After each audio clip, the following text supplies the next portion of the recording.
31वां अध्याय। शिवजी द्वारा देवताओं को आश्वासन। सनत कुमार जी बोले, हे महामुने, इस प्रकार देवताओं की करुण प्रार्थना और अनुनय विनय सुनकर त्रिलोकीनाथ भगवान शिव बोले, हे श्रीहरि, हे ब्रह्माजी और अन्य सभी देवताओं, मैं दैत्यराज शंखचूड़ के विषय में सब कुछ जानता हूँ।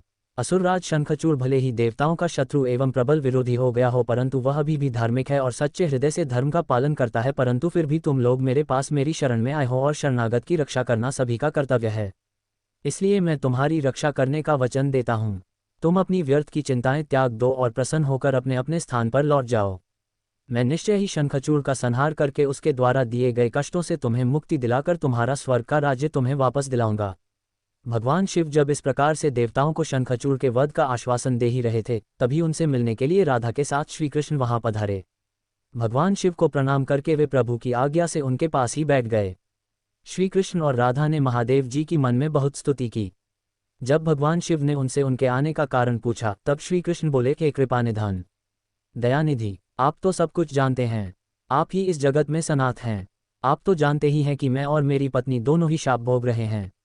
मेरा पार्षद सुदामा भी शाप के कारण दानव की योनि में अपना जीवन जी रहा है। आप भक्तवत्सल हैं प्रभु, हम आपकी शरण में आए हैं। हम पर अपनी कृपा दृष्टि करिए और हमें हमारे दुखों से मुक्ति दिलाइए। भगवान, अब हमें इस शाप से मुक्ति दिलाइए। भगवान श्रीकृष्ण की इस प्रार्थना को सुनकर देवाधिदेव महादेव जी बोले, हे कृष्णा, आपको डरने की कोई आवश्यकता नहीं है, निश्चय ही आपका कल्याण होगा। आप शाप के अनुसार 12 कल्प तक इस शाप को भोगने के पश्चात ही राधा सहित अपने निवास बैकुंठलोक को प्राप्त होगे। आपका सुदामा नामक पार्षद इस समय दानव योनि में शंखचूड़ के रूप में सभी को दुख दे रहा है। इस समय वह देवताओं का प्रबल विरोधी और शत्रु है। देवताओं को उसने बहुत कष्ट दिया है, उनका राज्य छीनकर उन्हें बंदी बना लिया है। तब भगवान शिव बोले कि मैं आपके दुखों और कष्टों को समझता हूँ, अब आपको चिंता करने की कोई आवश्यकता नहीं है, अतः सब कुछ भुला दो। तब उन्होंने ब्रह्माजी और श्रीहरि विष्णु को आदेश दिया कि वे वहां से जाकर अन्य देवताओं को समझाएं कि वे निश्चिंत हो जाएं। मैं उनकी इच्छा अवश्य पूरी करूंगा और उन्हें शंखचूड़ के भय से मुक्त कराऊंगा। भगवान शिव के ये अमृत वचन सुनकर श्रीकृष्ण, राधा, ब्रह्माजी सहित श्रीहरि विष्णु को बहुत संतोष हुआ। तब वे उन्हें हाथ जोड़कर प्रणाम करने लगे। तत्पश्चात भगवान शिव से आज्ञा लेकर सभी प्रसन्नतापूर्वक अपने अपने स्थान को चले गए। 32वां अध्याय। पुष्पदंत शंखचूड़ वार्ता। व्यास जी बोले, हे ब्रह्मापुत्र सनत कुमार जी, जब देवाधिदेव महादेव जी ने ब्रह्मा, विष्णु और देवराज इंद्र सहित श्रीकृष्ण को शंखचूड़ के वध का आश्वासन दिया, तब सब देवता प्रसन्न होकर उनसे विदा लेकर अपने अपने धाम को चले गए। तब आगे क्या हुआ, भगवान शिव ने क्या किया? व्यास जी का प्रश्न सुनकर सनत कुमार जी बोले, हे महामुने, भगवान शिव के आश्वासन देने पर कि वे असुरराज शंखचूड़ का वध करेंगे, सभी देवता अपने अपने स्थान को चले गए। तब भगवान शिव ने विचार किया कि क्या किया जाना चाहिए। तत्पश्चात उन्होंने गंधर्वराज चित्ररथ पुष्यदंत को स्मरण किया। स्मरण करते ही पुष्पदंत तुरंत वहां शिव जी के सामने उपस्थित हो गए। पुष्पदंत ने हाथ जोड़कर महादेव जी को प्रणाम किया और उनकी स्तुति की। तत्पश्चात पुष्पदंत हाथ जोड़कर बोले, हे देवाधिदेव, कृपानिधान, करुणानिधान, मेरे लिए क्या आज्ञा है? मैं आपकी आज्ञा शिरोधार्य कर उसे यथाशीघ्र ही पूरा करूंगा। ये सुनकर भगवान शिव ने पुष्पदंत को अपना दूत बनाकर शंखचूड़ के पास भेजा। अपने आराध्य भगवान शिव की आज्ञा पाकर पुष्पदंत तुरंत ही वहां से असुरराज शंखचूड़ के नगर की ओर चल दिया। पुष्पदंत शंखचूड़ के नगर पहुंचकर उनसे मिला और बोला, हे असुरराज, मैं त्रिलोकीनाथ भगवान शिव का दूत बनकर उनका संदेश लेकर आपके पास आया हूं। उन्होंने कहा है कि आप यथाशीघ्र देवताओं को उनका राज्य वापस सौंप दें, अन्यथा भगवान शिव के साथ युद्ध करें।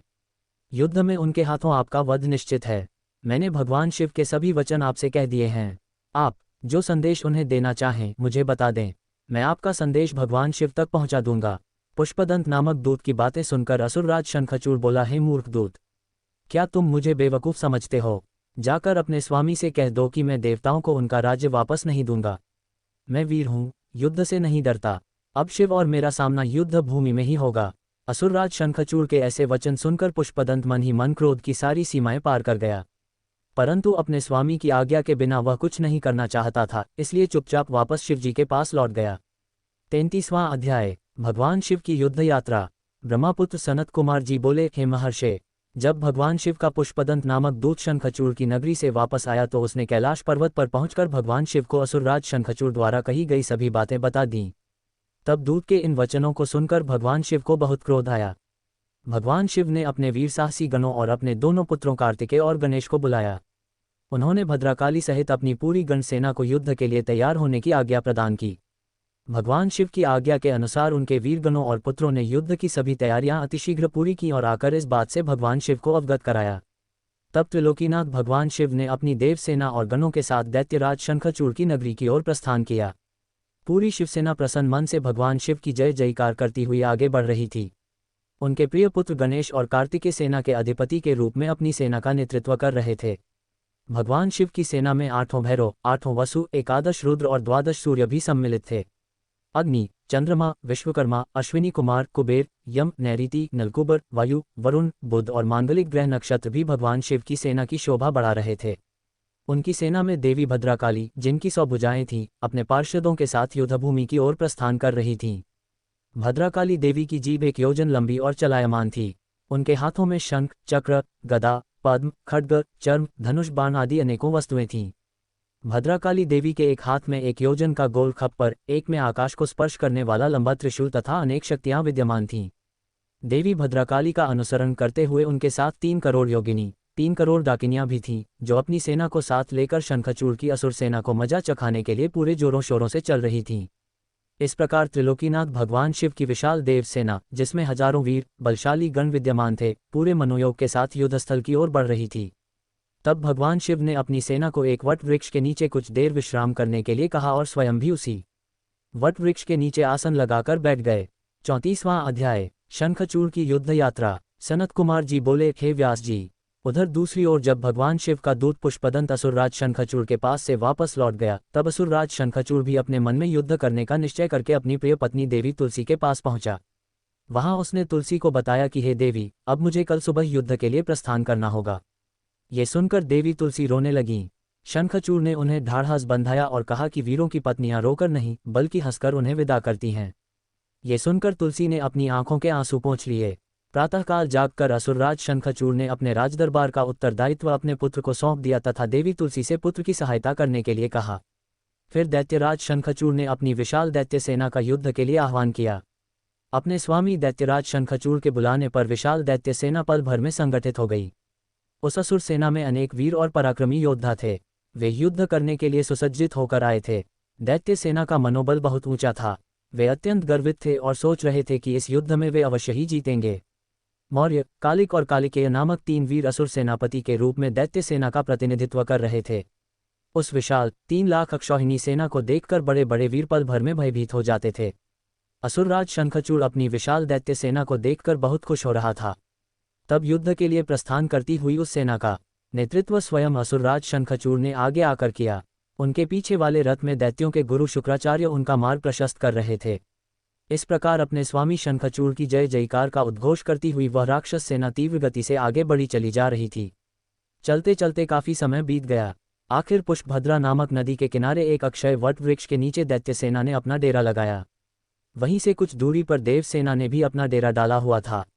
35वां अध्याय, शंखचूड़ के दूत और शिवजी की वार्ता। सनत कुमार जी बोले, हे व्यास जी। जब इस प्रकार देवताओं की सेना लेकर भगवान शिव और राक्षसों की सेना के साथ असुरराज शंखचूड़ अपने अपने निवासों को छोड़कर युद्ध करने के लिए यात्रा करते करते रास्ते में रुक गए और दोनों सेनाएं कुछ ही दूर पर रुकी थीं, तब दैत्यराज शंखचूड़ ने अपने एक दूत को संदेश देकर भगवान शिव के पास भेजा। दैत्यराज शंखचूड़ का वह दूत भगवान शिव के पास पहुंचा और बोला, हे शिव, मैं दैत्यराज शंखचूड़ का दूत हूं और उनका संदेश लेकर आपके पास आया हूं। मेरे स्वामी ने कहलवाया है कि वे यहाँ आ गए हैं। अब आपकी क्या इच्छा है? तब दैत्यराज के उस दूत से शिवजी बोले, दूत, तुम जाकर अपने स्वामी शंखचूड़ से कहो कि देवताओं के साथ शत्रुता छोड़कर उनसे मित्रता कर लो। उनका हड़पा हुआ राज्य उन्हें वापस कर दो और तुम सुखपूर्वक अपने राज्य पर शासन करो। दैत्यराज से कहना कि वे शुद्धकर्मी महर्षि कश्यप की संतान हैं। उन्हें ऐसा करना शोभा नहीं देता, इसलिए वे समय रहते मेरी समझाई हुई बात को समझ जाएं, अन्यथा इसके परिणाम दानवों के लिए बहुत घातक हो सकते हैं। भगवान शिव के इस प्रकार के वचन सुनकर वह दूत पुनः बोला, हे देवाधिदेव, हालांकि आपकी बातों में कुछ सच्चाई है, परंतु क्या हमेशा हर बात में असुर ही गलत होते हैं? देवता हमेशा सही होते हैं, उनकी कभी कोई गलती नहीं होती। आपके अनुसार सारे दोष असुरों में हैं, जबकि वास्तविकता में ऐसा बिल्कुल भी नहीं है। दोष केवल असुरों में ही नहीं, देवताओं में भी हैं। मैं उनका पक्ष लेने वाले आपसे पूछता हूं कि मधु और कैटब नामक दैत्यों के सिरों को किसने काटा? त्रिपुरों को युद्ध करने के पश्चात क्यों भस्म कर दिया गया? आप सदा से ही देवताओं और दानवों में पक्षपात करते आए हैं। आप देवताओं का ही कल्याण करते हैं। जबकि ईश्वर होने के नाते आप देवताओं और असुरों दोनों के लिए ही आराध्य हैं। इसलिए आपको किसी एक के संबंध में नहीं बल्कि दोनों के हितों को ध्यान में रखना चाहिए।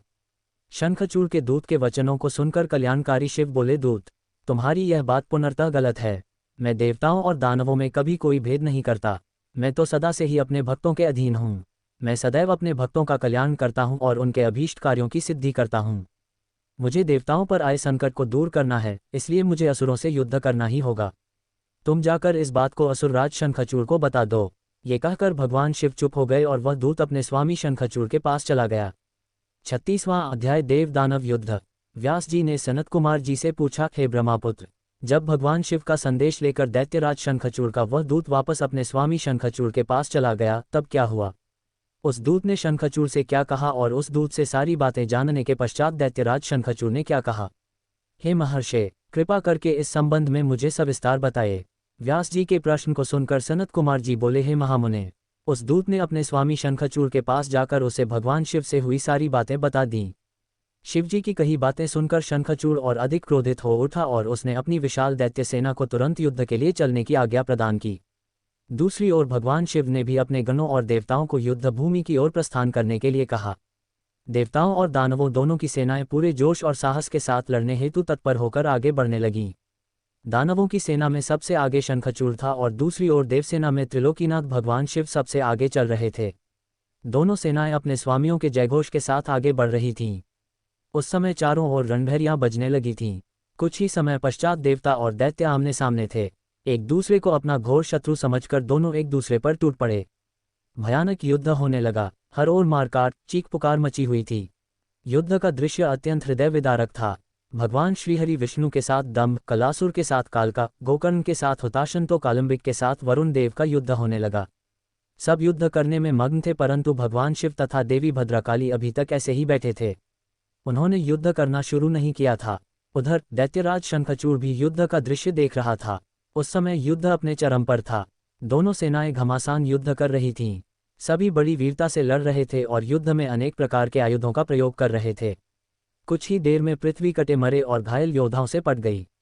37वां अध्याय शंखचूड़ युद्ध। सनत कुमार जी बोले, हे व्यास जी, इस प्रकार देवताओं और दानवों में बड़ा भयानक विनाशकारी युद्ध चल रहा था। धीरे धीरे दानव देवताओं पर भारी पड़ने लगे। तब देवता अत्यंत भयभीत होकर अपनी रक्षा हेतु इधर उधर भागने लगे। कुछ देवता भागकर देवाधिदेव भगवान शिव की शरण में आए। तब वे देवता बोले, प्रभु, हमारी रक्षा करें। असुर सेना परास्त होने के बजाय हम पर हावी होती जा रही है। यदि शीघ्र ही कुछ नहीं किया गया तो हम अवश्य हार जाएंगे। देवताओं के ये वचन सुनकर भगवान शिव को बहुत क्रोध आया।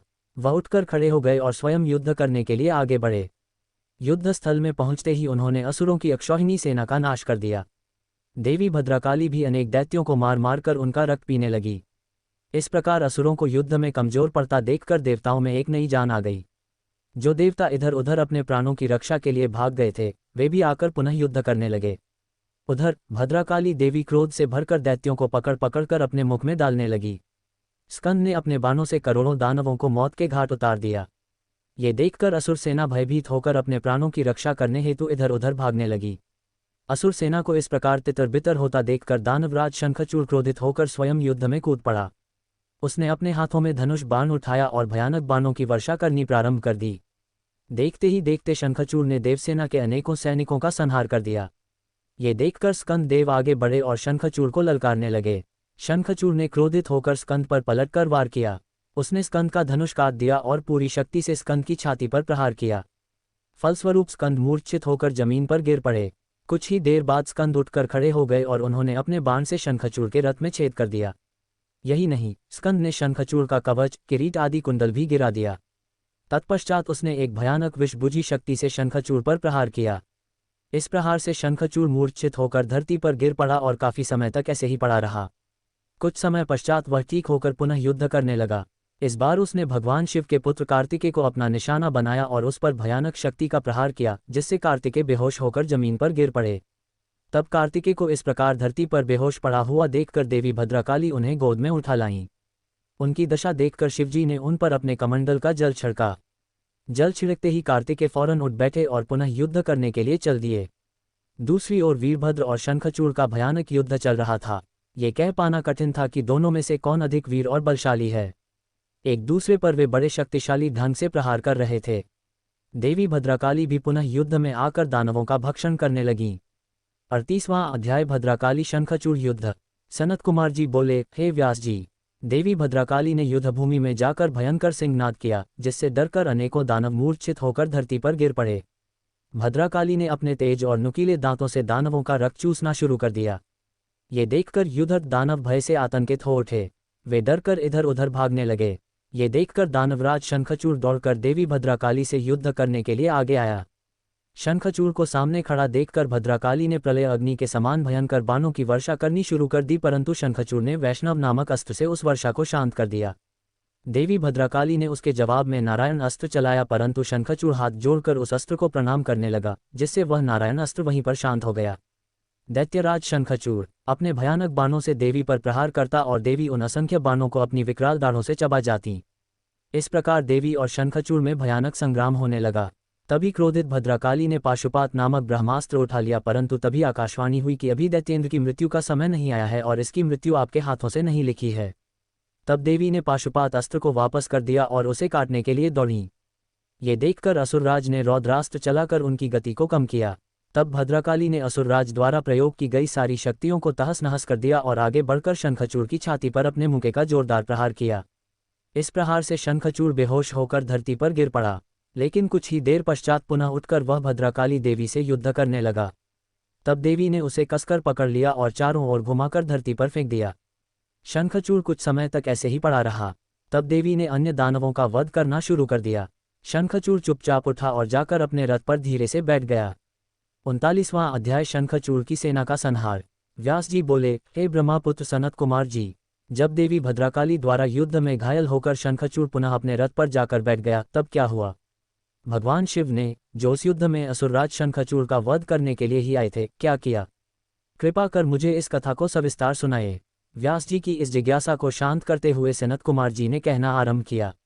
वे बोले, हे महामुने, जब देवी भद्रकाली ने असुरराज शंखचूड़ को उठाकर बलपूर्वक जमीन पर पटक दिया तो कुछ समय तक शंखचूड़ इस प्रकार से धरती पर पड़ा रहा मानो मूर्छित हो गया हो। तब देवी जाकर दानवों पर प्रलय की भांति टूट पड़ी। दूसरी ओर कुछ देवताओं ने भगवान शिव के पास जाकर उन्हें भद्रकाली और शंखचूड़ के इस भयानक युद्ध के बारे में बताया। ये सारी बातें सुनकर त्रिलोकीनाथ भगवान शिव स्वयं युद्ध करने के लिए आगे बढ़े। जब कल्याणकारी सर्वेश्वर देवाधिदेव भगवान शिव अपने वाहन नंदीश्वर पर चढ़कर आरूढ़ होकर युद्ध स्थल में पधारे तो उन्हें देखकर असुरराज शंखचूड़ ने उनका अभिवादन किया। तत्पश्चात शंखचूड़ अपने विमान पर चढ़ गया और भगवान शिव से युद्ध करने की तैयारी करने लगा। उसने अपना रक्षा कवच पहना और युद्ध करने के लिए अपने हाथ में धनुष बाण उठा लिया। वह पूरे उत्साह के साथ भगवान शिव पर दिव्यास्त्रों का प्रहार कर रहा था। इस प्रकार त्रिलोकीनाथ भगवान शिव और असुरराज शंखचूड़ का भयानक युद्ध 100 वर्षों तक निरंतर चलता रहा। महावीर और पराक्रमी शंखचूड़ ने अनेक शक्तिशाली बाणों और असंख्य मायावी अस्त्र शस्त्रों का प्रयोग शिवजी पर किया, परंतु परमेश्वर शिव ने उन सबको पल भर में काट दिया। भगवान शिव ने क्रोधित होकर उस पर पुनः प्रहार किया। ये देखकर शंखचूड़ ने चतुराई से काम लेते हुए मन में सोचा कि यदि मैं भगवान शिव के वाहन को ही नुकसान पहुंचा दूं तो वे पल भर में ही जमीन पर आ गिरेंगे और इस प्रकार मैं उन पर झपटकर उन्हें अपने वश में कर लूंगा।